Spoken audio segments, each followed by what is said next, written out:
My administration is restoring public safety. We're hiring more police, surging tough-on-crime federal prosecutors, increasing penalties for assaulting law enforcement, and for dismantling Antifa. They don't want to mention the word Antifa. Nobody mentions it. This is a bad group of people. Very, very bad, very dangerous group of people. And we are doing a big number on Antifa. They're bad. Earlier this year, we announced Operation Legend to surge federal law enforcement to high-crime neighborhoods. It is a thing that has really worked out amazingly well, Bill, but it's really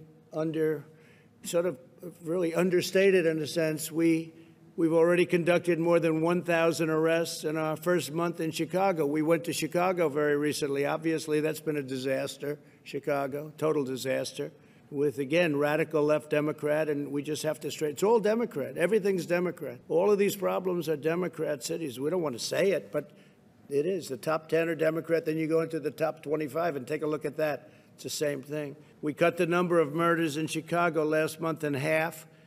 Still way too many, but Operation Legend was very, very, very successful. Now it's just really getting going, but they cut it in half and just at its very early stage.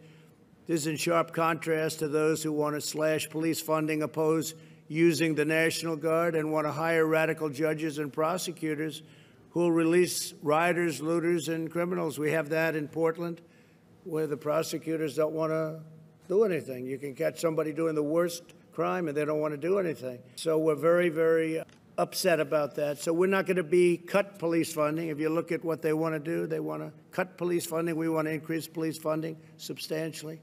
They want to end cash bail, which has been a killer for New York.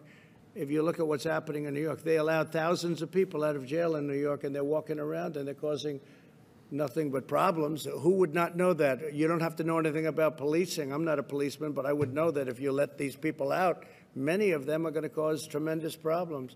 So they want to end cash bail, incentivize prison closures. They want to close the prison so that can't hold anybody.